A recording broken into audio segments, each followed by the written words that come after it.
Los vampiros de las películas son una completa mentira. Olvídate de Drácula con su bello rostro y su elegante capa. El vampiro original era una criatura grotesca, hinchada y putrefacta, que se levantó de su tumba para devorar a su propia familia. Hoy te voy a contar la verdadera historia de Upir, el vampiro eslavo, un ser que es más aterrador que cualquier criatura que puedas ver en una película de Hollywood. Quédate hasta el final porque te revelaré los casos documentados que hicieron que toda Europa creyera en los vampiros. Tu vecino Pedro acaba de morir en un accidente extraño. 3 días después su esposa aparece pálida y débil, diciendo que tuvo unas pesadillas en las que Pedro la visitaba. Una semana más tarde, ella también muere. Luego su hijo y ahora su hermano. La familia entera ha dejado este mundo. Las muertes se extienden como una plaga. Los aldeanos creen que Pedro se ha convertido en un Upir, un vampiro que ha regresado de la muerte para devorar a su propia familia. El Upir no es pálido y elegante, es un cadáver hinchado, de color rojizo púrpura, con sangre goteando de su boca, nariz y oídos. Su cuerpo permanece tibio y flexible cuando debería estar rígido y frío. Sus uñas y cabello parecen seguir creciendo. Hay quienes piensan que existe una explicación científica a lo sobrenatural. Son los signos naturales de la descomposición. La hinchazón viene de los gases internos. El color rojizo es la sangre que se asienta en el cuerpo. Y ese líquido que sale de la boca es fluido de putrefacción. Pero para los aldeanos medievales, ver esto consideraron que estaban frente a la prueba definitiva de que el muerto seguía alimentándose. Pero no cualquiera podía convertirse en Upir. Había reglas específicas. Una receta macabra para crear un monstruo. Los principales candidatos eran aquellos que morían de forma impura, suicidas, ahogados, asesinados o personas que habían sido excomulgadas por la iglesia. También estaban los marcados desde el nacimiento, los nacidos con un velo amniótico, los pelirrojos, los zurdos o aquellos con una sola ceja. Incluso algo tan simple como que un gato saltara sobre un cadáver antes del entierro podía convertirlo en vampiro. Pero la causa más profunda para el nacimiento del Upir era teológica. Los pueblos eslavos tradicionalmente cremaban a sus muertos, purificándolos con fuego. Con la llegada del cristianismo, las reglas cambiaron. Esto creó una nueva ansiedad. El cadáver intacto se convirtió en un recipiente perfecto para un alma inquieta. El Upir es literalmente el no quemado, el que no fue purificado por el fuego sagrado. Una vez transformado, el Upir se convertía en una plaga para su comunidad. No era un seductor que te invitaba a su castillo, era un necrófago que se arrastraba fuera de su tumba cada noche, hinchado y putrefacto, para atacar primero a su propia familia, luego a los vecinos y finalmente al ganado. Su método era simple y brutal, les chupaba la sangre hasta dejarlos secos, propagando enfermedad y muerte por donde pasaba. Los aldeanos encontraban explicaciones perfectas para las epidemias de peste, cólera y rabia que no podían comprender de otra manera. Las comunidades desarrollaron rituales elaborados para protegerse. Enterraban a los sospechosos boca abajo para que mordieran la tierra en lugar de a los vivos. Les cortaban los tendones para que no pudieran caminar. Les ponían piedras en la boca y esparcían semillas de amapola en el ataúd, creyendo que el vampiro se vería obligado a contarlas hasta el amanecer. Pero todo esto cambió dramáticamente en el año 1725, cuando 2 casos reales sacudieron a Europa entera y convirtieron una creencia local en una histeria continental. En el pueblo serbio de Kisilova, un campesino llamado Petar Blagojevich murió en circunstancias normales, pero 8 días después, 9 personas más habían muerto misteriosamente. Todas antes de morir juraron que Blagojevich se les había aparecido por la noche para estrangularlas. Su propia viuda confirmó que su difunto esposo la había visitado para pedirle sus zapatos. Los aldeanos presos del pánico exigieron la exhumación del cuerpo ante un oficial austriaco. El provisor imperial Frombaut, un hombre educado y escéptico, dio fe de lo que sucedió a continuación. Cuando abrieron la tumba, encontraron el cuerpo de Blagojevich en un estado de vampirismo, incorrupto, con cabello y uñas largas, piel tersa y sangre fresca en la boca. Los aldeanos angustiados clavaron una estaca en su corazón. Frombaut describió con horror cómo una gran cantidad de sangre completamente fresca brotó de los oídos y boca del cadáver.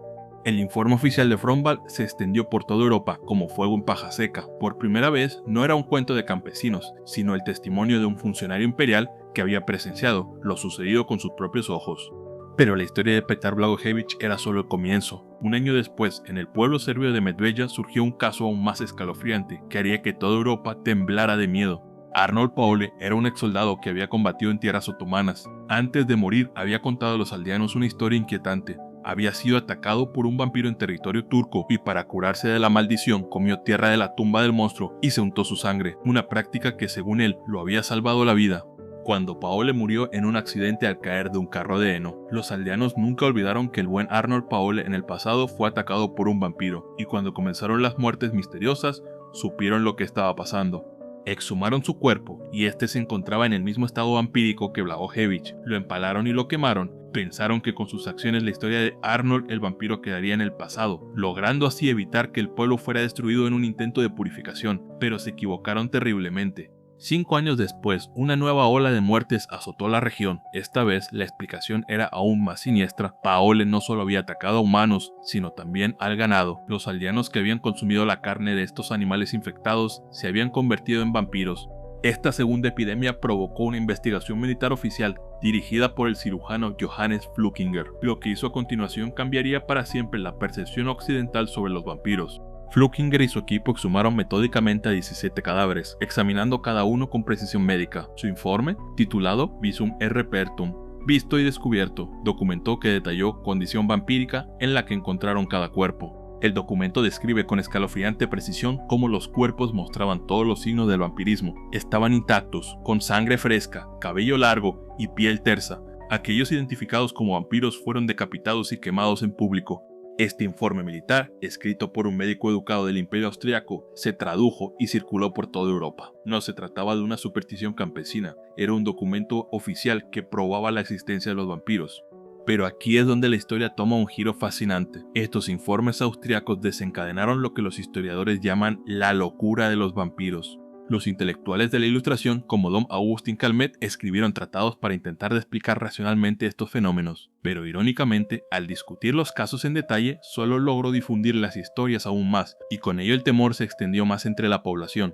Y aquí es donde nace una de las transformaciones más dramáticas en la historia. El grotesco Upir, eslavo, ese cadáver hinchado que se arrastraba de su tumba para devorar a su familia, estaba a punto de convertirse en algo completamente diferente. Cuando las historias llegaron a Europa occidental, chocaron con una sociedad diferente, con miedos diferentes. Los victorianos no temían las plagas rurales o las malas cosechas, sus preocupaciones eran otras: el imperialismo, la industrialización, el darwinismo, la sexualidad reprimida. En 1897 Bram Stoker publicó Drácula y el mundo cambió para siempre, pero la transformación es asombrosa. El Upir original era un campesino local que atacaba a su propia familia, pero Drácula es un conde aristocrático que viene del extranjero y viaja desde Transilvania para conquistar Londres. El Upir era grotesco, hinchado así como pestilente. Drácula es pálido, elegante, seductor. El Upir representaba el miedo a la enfermedad y la muerte en la comunidad rural. Drácula encarnaba el miedo victoriano al otro, al extranjero, a la degeneración racial, a la sexualidad peligrosa. El vampiro había mutado. De un problema local de salud pública se había convertido en un símbolo de ansiedad imperial y sexualidad. El monstruo había cambiado de forma, porque los miedos de la sociedad habían cambiado. Pero la historia no termina ahí. En las últimas décadas hemos visto algo fascinante: el regreso del Upir original.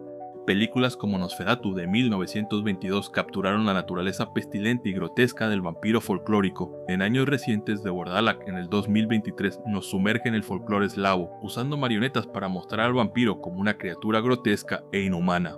En literatura, en la serie de Witcher de Andrzej Sapkowski, el autor le devuelve sus raíces a estas criaturas. Aquí los vampiros y las estridas no son antihéroes románticos, sino bestias formidables que deben ser cazadas. Es en las consolas, el Upir ha encontrado su nuevo hogar. Pero ¿qué representa realmente el Upir? Más allá del horror, esta criatura encarna algo profundamente humano y aterrador. El Upir es un ser que ha sido expulsado de la comunidad de los vivos, pero al que se le niega la entrada al reino de los muertos. Su naturaleza depredadora y antinatural pues ataca primero su propia familia. Es la venganza de quien ha sido rechazado por los sistemas que deberían haberlo protegido.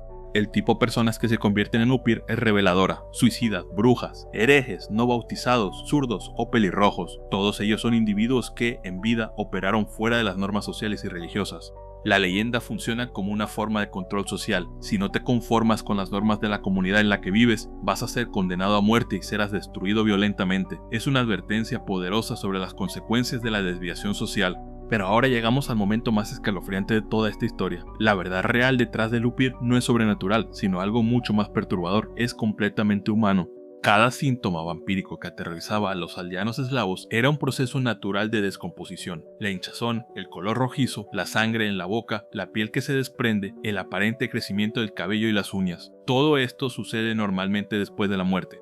Pero imagínate vivir en una época sin conocimiento médico, donde la muerte era un misterio absoluto. Cuando abres una tumba esperando encontrar un esqueleto y en su lugar encuentras un cuerpo fresco con sangre en la boca, tu mente buscará desesperadamente una explicación. Lo más escalofriante es que los casos como el de Petar Blagojevich y Arnold Paole probablemente se trataron de brotes de enfermedades reales, peste, cólera, rabia. Una persona moría y le seguían sus familiares, exactamente como lo haría un vampiro atacando a sus parientes. Pero el upir representa algo aún más profundo que el miedo a la enfermedad. Es la manifestación física de una crisis espiritual. Cuando el cristianismo llegó a las tierras eslavas, no solo cambió la religión, cambió la muerte misma. Los paganos cremaban a sus muertos, purificándolos con el fuego sagrado. El cristianismo impuso el entierro, prometiendo que los cuerpos resucitarían intactos en el día del juicio final. Pero ¿qué pasaba cuando esa promesa fallaba? ¿Qué pasaba cuando el alma no encontraba paz? El upir es la respuesta, un cadáver animado por un alma condenada, una parodia demoníaca de la resurrección cristiana. El vampiro no es solo un monstruo, es una crisis teológica hecha realidad. Representa el fracaso de ambos sistemas. Ni la purificación pagana ni la salvación cristiana habían funcionado. El resultado era una abominación que no pertenecía ni a este mundo ni al siguiente.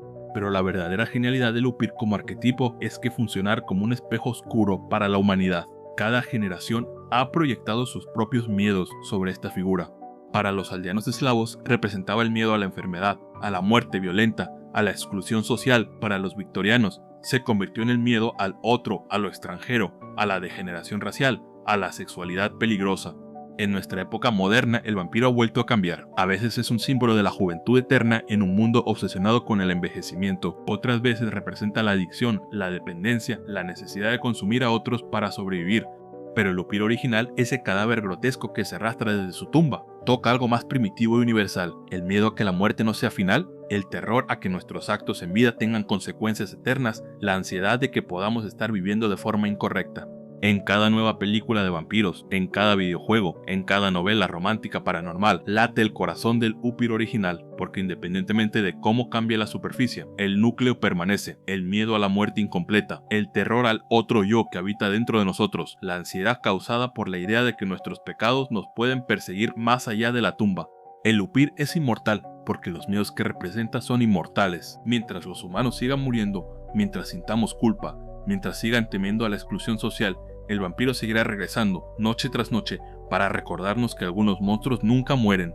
La próxima vez que veas un vampiro en una película, leas sobre él en un libro, escuches un podcast o mires un video en YouTube, recuerda, estás viendo el reflejo de 1000 años de terror humano, una criatura nacida de nuestros intentos desesperados por entender lo incomprensible. Y quizás, solo quizás, esa es la lección más aterradora de todas, que nuestros monstruos más poderosos no vienen del exterior, sino de lo más profundo de nuestra mente. Así que dime en los comentarios, ¿cuál crees que es el verdadero miedo detrás del vampiro moderno? ¿Qué arquetipo cumple el vampiro en nuestra época? Si la historia del upir te ha fascinado tanto como a mí, dale like a este video y suscríbete al canal, porque si hay algo que he aprendido investigando esta leyenda, es que los monstruos más interesantes siempre tienen una historia humana detrás. En el próximo video vamos a explorar otro ser llamado Leshy, el gobernante del bosque.